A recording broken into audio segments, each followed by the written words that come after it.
La Belle et la Bête par Madame le Prince de Beaumont. Il y avait une fois un marchand qui était extrêmement riche. Il avait 6 enfants, 3 garçons et 3 filles.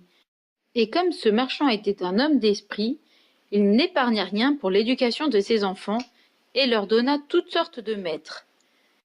Ses filles étaient très belles, mais la cadette surtout se faisait admirer. Et on l'appelait, quand elle était petite, que la belle enfant. En sorte que le nom lui en resta, ce qui donna beaucoup de jalousie à ses sœurs. Cette cadette, qui était plus belle que ses sœurs, était aussi meilleure qu'elles. Les 2 aînées avaient beaucoup d'orgueil, parce qu'elles étaient riches, elles faisaient les dames et ne voulaient pas recevoir les visites des autres filles de marchands. Il leur fallait des gens de qualité pour leur compagnie. Elles allaient tous les jours au bal, à la comédie, à la promenade, et se moquaient de leur cadette qui employait la plus grande partie de son temps à lire de bons livres. Comme on savait que ces filles étaient fort riches, plusieurs gros marchands les demandèrent en mariage. Mais les 2 aînées répondirent qu'elles ne se marieraient jamais, à moins qu'elles ne trouvassent un duc, ou tout au moins un comte.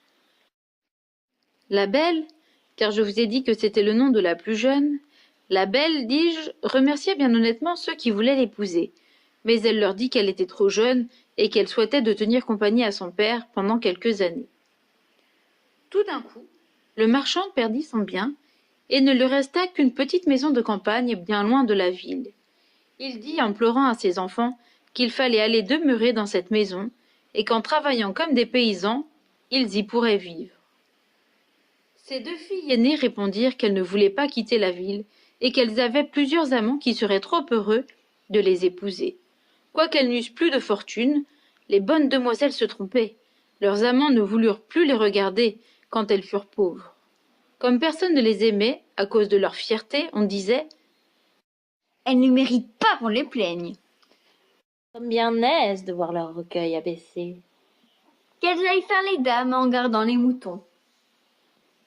Mais en même temps, tout le monde disait « Pour la Belle, nous sommes bien fâchés de son malheur. » C'est une si bonne fille. Elle parlait aux pauvres gens avec tant de bonté.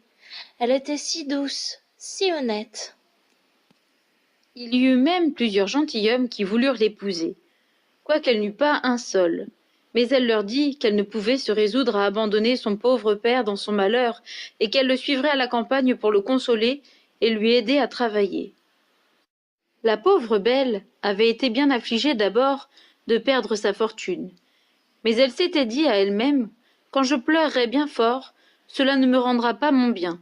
Il faut tâcher d'être heureuse sans fortune. » Quand ils furent arrivés à leur maison de campagne, le marchand et ses 3 fils s'occupèrent à labourer la terre.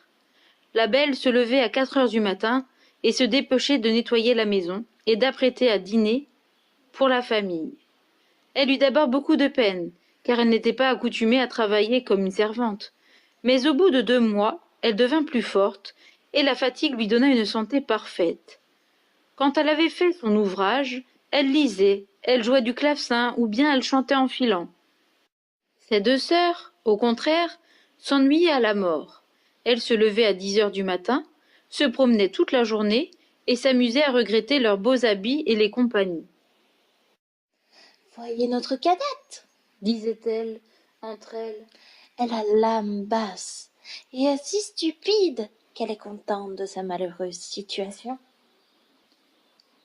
Le bon marchand ne pensait pas comme ses filles. Il savait que la Belle était plus propre que ses sœurs à briller dans les compagnies. Il admirait la vertu de cette jeune fille, et surtout sa patience, car ses sœurs, non contentes de lui laisser faire tout l'ouvrage de la maison, l'insultaient à tout moment. Il y avait 1 an que cette famille vivait dans la solitude, lorsque le marchand reçut une lettre par laquelle on lui mandait qu'un vaisseau, sur lequel il y avait des marchandises, venait d'arriver heureusement. Cette nouvelle pensa tourner la tête des 2 aînées, qui pensaient qu'à la fin, elles pourraient quitter cette campagne où elles s'ennuyaient tant, et quand elles virent leur père prêt à partir, elles le prièrent de leur apporter des robes, des palatines, des coiffures et toutes sortes de bagatelles. La Belle ne lui demandait rien, car elle pensait en elle-même que tout l'argent des marchandises ne suffirait pas pour acheter ce que ses sœurs souhaitaient. « Tu ne me pries pas de t'acheter quelque chose ? » Puisque vous avez la bonté de penser à moi, lui dit-elle. je vous prie de m'apporter une rose, car il n'en vient point ici. Ce n'est pas que la belle se souciât d'une rose, mais elle ne voulait pas condamner par son exemple la conduite de ses sœurs, qui auraient dit que c'était pour se distinguer qu'elle ne demandait rien. Le bonhomme partit, mais quand il fut arrivé, on lui fit un procès pour ses marchandises, et après avoir eu beaucoup de peine, il revint aussi pauvre qu'il l'était auparavant. Il n'avait plus que 30 miles pour arriver à sa maison, et il se réjouissait déjà du plaisir de voir ses enfants.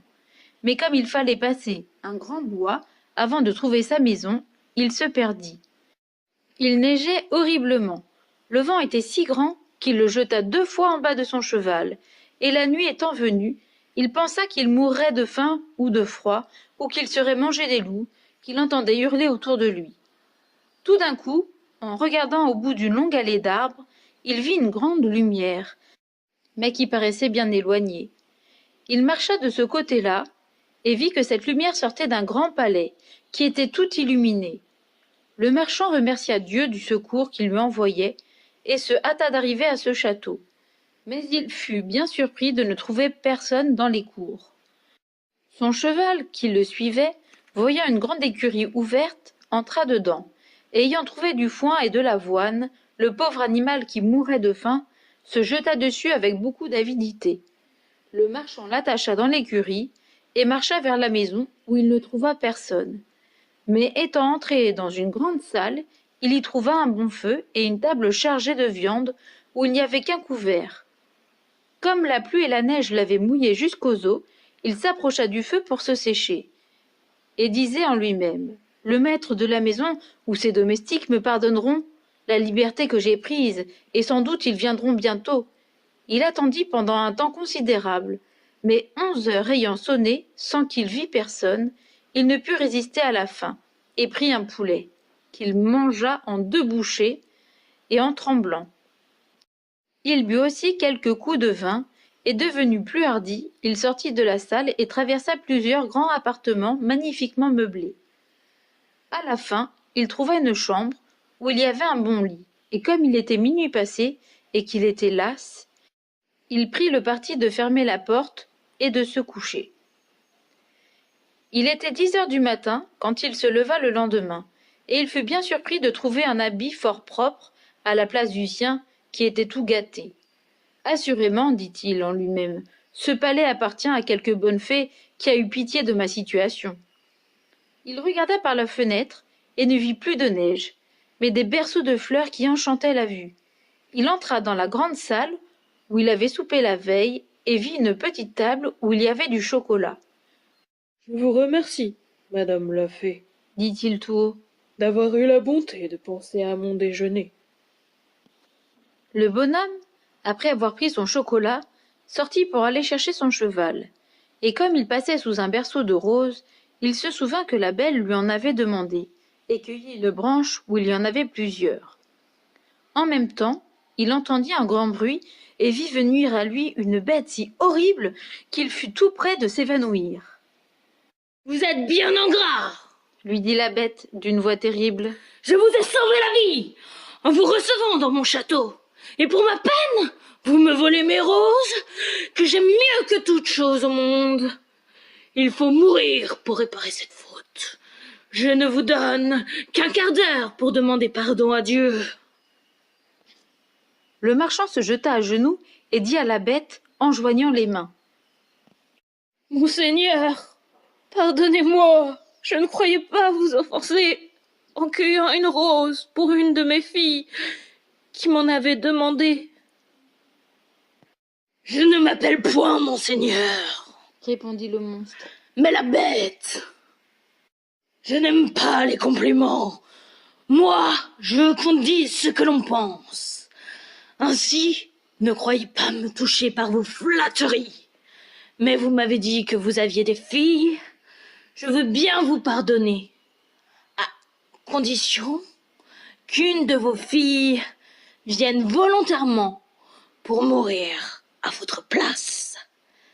Ne me raisonnez pas, partez, et si vos filles refusent de mourir pour vous, jurez que vous reviendrez dans 3 mois. Le bonhomme n'avait pas dessein de sacrifier une de ses filles à ce vilain monstre, mais il pensa « Au moins, j'aurai le plaisir de les embrasser encore une fois. » Il jura donc de revenir, et la bête lui dit qu'il pouvait partir quand il voudrait. « Mais, ajouta-t-elle, je ne veux pas que tu t'en ailles les mains vides.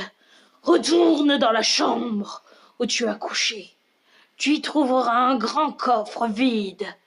Tu peux y mettre tout ce qui te plaira. Je le ferai porter chez toi. » En même temps, la bête se retira, et le bonhomme dit en lui-même « S'il faut que je meure, j'aurai la consolation de laisser du pain à mes pauvres enfants. » Il retourna dans la chambre où il avait couché, et ayant trouvé une grande quantité de pièces d'or, il remplit le grand coffre dont la bête lui avait parlé, le ferma, et ayant repris son cheval qu'il retrouva dans l'écurie, il sortit de ce palais avec une tristesse égale à la joie qu'il avait lorsqu'il y était entré. Son cheval prit de lui-même une des routes de la forêt, et en peu d'heures, le bonhomme arriva dans sa petite maison. Ses enfants se rassemblèrent autour de lui, mais au lieu d'être sensible à leurs caresses, le marchand se mit à pleurer en les regardant. Il tenait à la main la branche de rose qu'il apportait à la belle. Il la lui donna et lui dit « La belle, prenez ces roses. Elles coûteront bien cher à votre malheureux père. » Et tout de suite, il raconta à sa famille la funeste aventure qui lui était arrivée. À ce récit, ses 2 aînés jetèrent de grands cris et dirent des injures à la belle, qui ne pleurait point. « Voyez ce que produit l'orgueil de cette petite créature, disait-elle. Que nous demandait-elle des ajustements comme nous? Mais non, mademoiselle voulait se distinguer. Elle va causer la mort de notre père, et elle ne pleure pas. » Cela serait fort inutile, reprit la belle. Pourquoi pleurerais-je la mort de mon père? Il ne périra point. Puisque le monstre veut bien accepter une de ses filles, je veux me livrer à toute sa furie. Et je me trouve fort heureuse, puisqu'en mourant, j'aurai la joie de sauver mon père et de lui prouver ma tendresse. Non, ma sœur, lui dirent ses 3 frères. vous ne mourrez pas. Nous irons trouver ce monstre. Et nous périrons sous ses coups, si nous ne pouvons le tuer. Ne l'espérez pas, mes enfants, leur dit le marchand. La puissance de cette bête est si grande qu'il ne me reste aucune espérance de la faire périr. Je suis charmé du bon cœur de la belle, mais je ne veux pas l'exposer à la mort. Je suis vieux, il ne me reste que peu de temps à vivre. Ainsi, je ne perdrai que quelques années de vie, que je ne regrette qu'à cause de vous, mes chers enfants. Je vous assure, mon père, lui dit la belle, que vous n'irez pas à ce palais sans moi. Vous ne pouvez pas m'empêcher de vous suivre. Quoique je sois jeune, je ne suis pas fort attachée à la vie, et j'aime mieux être dévorée par ce monstre que de mourir de chagrin que me donnerait votre perte. On eut beau dire, la belle voulut absolument partir pour le beau palais, et ses sœurs en étaient charmées, parce que les vertus de cette cadette leur avaient inspiré beaucoup de jalousie. Le marchand était si occupé de la douleur de perdre sa fille qu'il ne pensait pas au coffre qu'il avait rempli d'or. Mais, aussitôt qu'il se fut enfermé dans sa chambre pour se coucher, il fut bien étonné de le trouver à la ruelle de son lit. Il résolut de ne point dire à ses enfants qu'il était devenu si riche, parce que ses filles auraient voulu retourner à la ville, qu'il était résolu de mourir dans cette campagne. Mais il confia ce secret à la belle, qui lui apprit qu'il était venu quelques gentilshommes pendant son absence, et qu'il y en avait 2 qui aimaient ses sœurs. Elle pria son père de les marier, car elle était si bonne qu'elle les aimait, et leur pardonnait de tout son cœur le mal qu'elle lui avait fait. Ces 2 méchantes filles se frottèrent les yeux avec un oignon pour pleurer lorsque la belle partit avec son père. Mais ses frères pleuraient tout de bon, aussi bien que le marchand. Il n'y avait que la belle qui ne pleurait point, parce qu'elle ne voulait pas augmenter leur douleur. Le cheval prit la route du palais, et sur le soir, ils l'aperçurent illuminé comme la première fois. Le cheval fut tout seul à l'écurie. Et le bonhomme entra avec sa fille dans la grande salle où ils trouvèrent une table magnifiquement servie avec 2 couverts. Le marchand n'avait pas le cœur de manger, mais Belle, s'efforçant de paraître tranquille, se mit à table et le servit, puis elle disait en elle-même: La bête veut m'engraisser avant de me manger, puisqu'elle me fait si bonne chère. Quand ils eurent soupé, ils entendirent un grand bruit, et le marchand dit adieu à sa pauvre fille en pleurant, car il pensait que c'était la bête. Belle ne put s'empêcher de frémir en voyant cette horrible figure, mais elle se rassura de son mieux, et le monstre lui ayant demandé si c'était de bon cœur qu'elle était venue, elle lui dit, en tremblant, que oui. « Vous êtes bien bonne, Dit la bête. et je vous suis bien obligée. Bonhomme, partez demain matin, et ne vous avisez jamais de revenir ici. Adieu, la belle. » Adieu, la bête. Répondit-elle, et tout de suite, le monstre se retira. Ah, ma fille, Dit le marchand en embrassant la belle. je suis à demi mort de frayeur. Croyez-moi, laissez-moi ici. Non, mon père. Lui dit la belle avec fermeté. Vous partirez demain matin, et vous m'abandonnerez au secours du ciel. Peut-être aura-t-il pitié de moi. Ils furent se coucher et croyaient ne pas dormir de toute la nuit. Mais à peine furent-ils dans leur lit que leurs yeux se fermèrent. Pendant son sommeil, la belle vit une dame qui lui dit: Je suis contente de votre bon cœur, la belle. La bonne action que vous faites, en donnant votre vie pour sauver celle de votre père, ne demeurera point sans récompense. La belle, en s'éveillant, raconta ce songe à son père, et quoiqu'il le consolât un peu, cela ne l'empêcha pas de jeter de grands cris, quand il fallut se séparer de sa chère fille. Lorsqu'il fut parti, la belle s'assit dans la grande salle et se mit à pleurer aussi. Mais comme elle avait beaucoup de courage, elle se recommanda à Dieu et résolut de ne se point chagriner pour le peu de temps qu'elle avait à vivre. Car elle croyait fermement que la bête la mangerait le soir. Elle résolut de se promener en attendant et de visiter ce beau château. Elle ne pouvait s'empêcher d'en admirer la beauté. Mais elle fut bien surprise de trouver une porte sur laquelle il y avait écrit « Appartement de la belle ». Elle ouvrit cette porte avec précipitation et elle fut éblouie de la magnificence qui y régnait. Mais ce qui frappa le plus sa vue, ce fut une grande bibliothèque, un clavecin et plusieurs livres de musique. « On ne veut pas que je m'ennuie. » dit-elle tout bas. Elle pensa ensuite: si je n'avais qu'un jour à demeurer ici, on ne m'aurait pas fait une telle provision. Cette pensée ranima son courage. Elle ouvrit la bibliothèque et vit un livre où il y avait écrit en lettres d'or: Souhaitez, commandez, vous êtes ici la reine et la maîtresse. Hélas, Dit-elle en soupirant. je ne souhaite rien que de revoir mon pauvre père et de savoir ce qu'il fait à présent. Elle avait dit cela en elle-même. Quelle fut sa surprise, en jetant les yeux sur son grand miroir, d'y voir sa maison où son père arrivait avec un visage extrêmement triste. Ses sœurs venaient au-devant de lui, et malgré les grimaces qu'elles faisaient pour paraître affligées, la joie qu'elles avaient de la perte de leur sœur paraissait sur leur visage. Un moment après, tout cela disparut, et la belle ne put s'empêcher de penser que la bête était bien complaisante, et qu'elle n'avait rien à craindre d'elle. À midi, elle trouva la table mise, et pendant son dîner, elle entendit un excellent concert, quoiqu'elle ne vît personne. Le soir, comme elle allait se mettre à table, elle entendit le bruit que faisait la bête et ne put s'empêcher de frémir. « La belle, Lui dit ce monstre. voulez-vous bien que je vous voie souper? » Vous êtes le maître. Répondit la belle en tremblant. Non, Répondit la bête. il n'y a ici de maîtresse que vous. Vous n'avez qu'à me dire de m'en aller.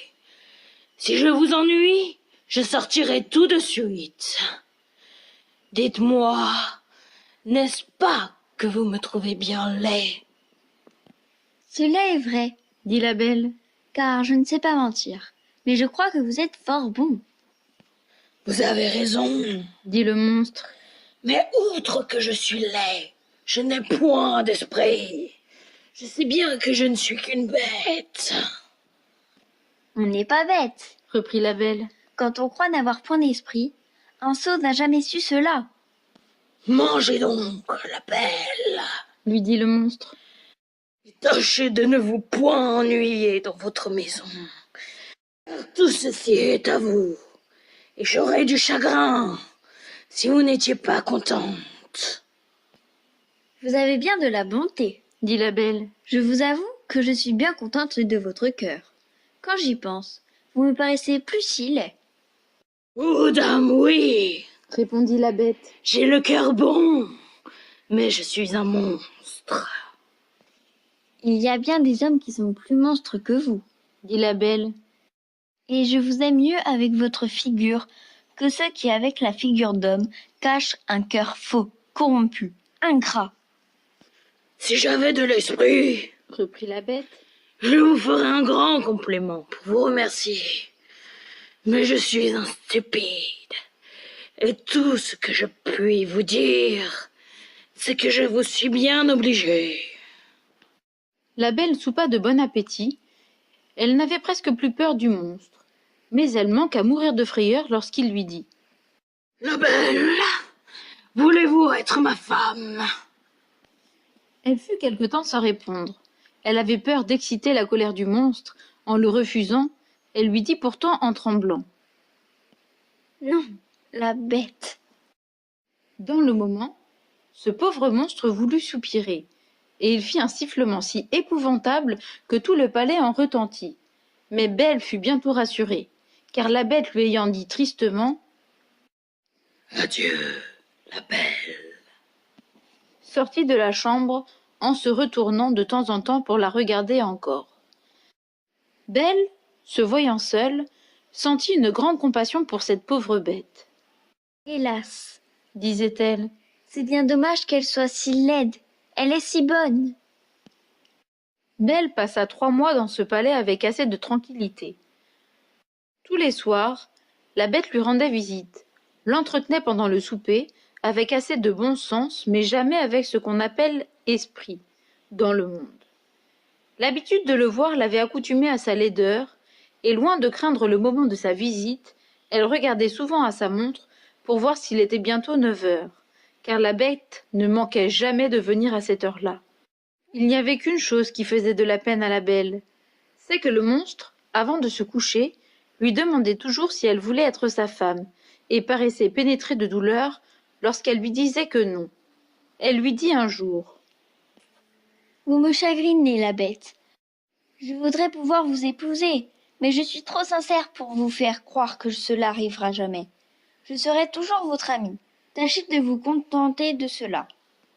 Le faut bien, Reprit la bête. je me rends justice.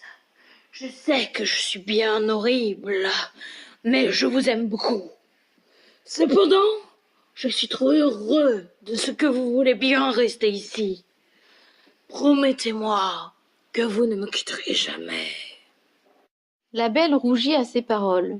Elle avait vu dans son miroir que son père était malade de chagrin de l'avoir perdu, et elle souhaitait le revoir.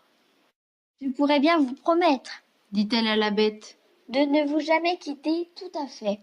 Mais j'ai tant d'envie de revoir mon père que je mourrais de douleur si vous me refusiez ce plaisir. J'aime mieux mourir moi-même Dit ce monstre. que de vous donner du chagrin. Je vous enverrai chez votre père. Vous y resterez, et votre pauvre bête en mourra de douleur. Lui dit la belle en pleurant. Je vous aime trop pour vouloir causer votre mort. Je vous promets de revenir dans 8 jours. Vous m'avez fait voir que mes sœurs sont mariées et que mes frères sont partis pour l'armée. Mon père est tout seul. Souffrez que je reste chez lui une semaine. Vous y serez demain au matin. Dit la bête. Mais souvenez-vous de votre promesse.